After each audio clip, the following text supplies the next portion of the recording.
America's tumultuous past has created many places where people believe the spirits of the dead still roam.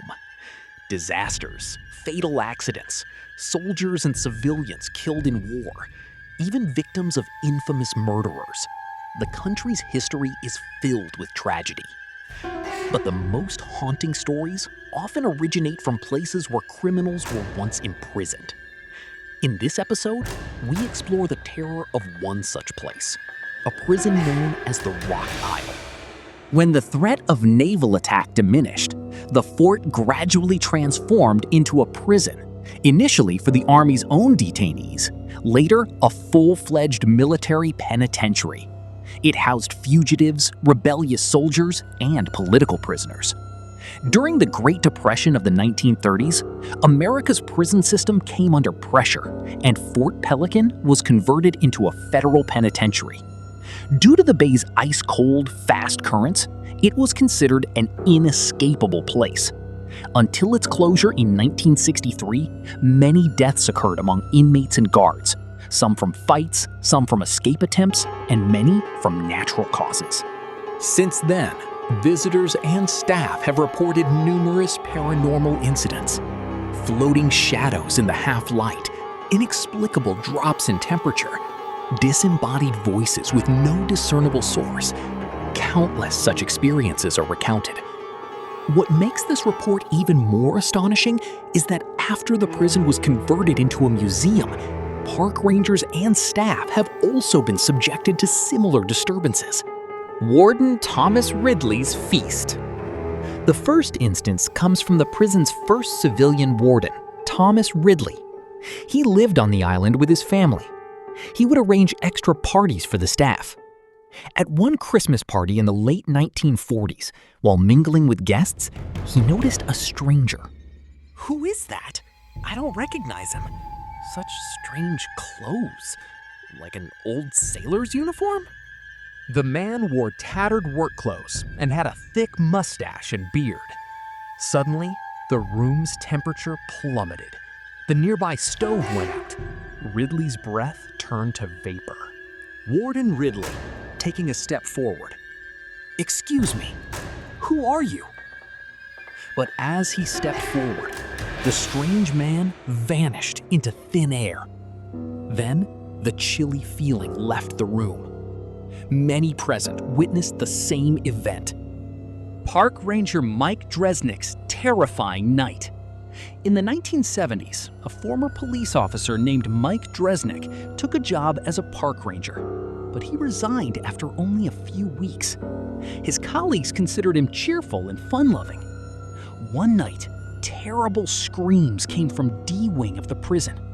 This wing was a solitary confinement area for hardened inmates, which they called the Hole. The Rangers found Mike curled up in a corner of a cell, screaming, as if he couldn't or didn't want to get out.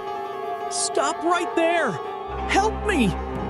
Later, Mike said he was walking down the main corridor of D Block when he heard a metallic noise behind him. Turning his flashlight, he saw a cell door closing by itself. He thought a colleague was playing a joke. Very funny. Come out. Up to something? He opened the door himself, entered the cell, and shone his flashlight around. Finding no one, he was puzzled. Then again, that metallic sound. The door closed by itself. The temperature began to drop. His breath turned white. Then, the flashlight resting on the cot shifted slightly. Looking down, he saw a black hand retreating into the darkness. Then, the hand emerged again, followed by another hand, then a head. A black humanoid shape began to emerge from the wall and move toward him. The flashlight fell from the cot and went out. Then, in the darkness, only two glowing red eyes were visible. Ha! What is that? No!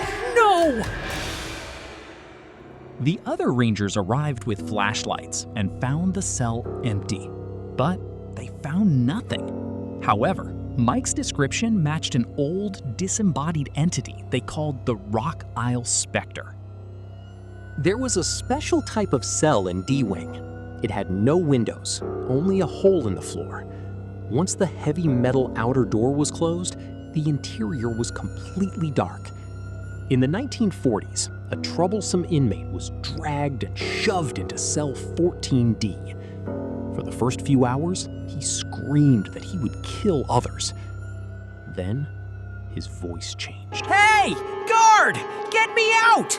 I'm not safe in here! There's something in here! Stop your nonsense. You're alone. No! Please! They're scratching me! Look at my hands! At evening feeding time, when the door was opened, the inmate's hand shot out and grabbed the guard's clothes. I'll be dead before morning. There's something in there. Something that looks at you from the darkness with its eyes. Red eyes. The guards dismissed it. His crying and lamenting continued all night. But when the door was opened in the morning, they found him dead. The autopsy revealed he had been strangled to death. Finger marks were clear. I can state with certainty, this was not suicide. These strangulation injuries could not have been self-inflicted. When a person loses consciousness, their grip loosens. That did not happen here. This is a murder. But who the perpetrator is remains another mystery. In January 1939, 4 inmates were caught attempting to escape. They were placed in solitary confinement for 3 months. A bank robber named Rufus McCain was placed in cell 14D. After 3 months in darkness, he was released to the general population. Other inmates noticed a change in him. See McCain? He's always looking behind him, as if someone is following him. No color in his face, eyes like a madman's. They wouldn't understand. They wouldn't understand. When the darkness descends, it comes. It's always lurking behind me. I see its eyes. In November 1940, during a yard fight, McCain was stabbed to death. Some believe that the disembodied entity from cell 14D had driven him to the brink of madness. The ancient terror of the Isle. The origin of the Isle Specter, or the other ghosts of Pelican Isle, is debated. Some believe they are the spirits of those who died on the island. Another theory is even older. Before the Spanish, the local Ohlone and Miwok tribes used the island as a place of punishment. Those exiled would drown trying to swim away or be found dead under mysterious circumstances. Then, is this disembodied entity actually an ancient hunter, far older, far more terrifying than any Spaniard, American, or inmate? Perhaps that answer has never been found.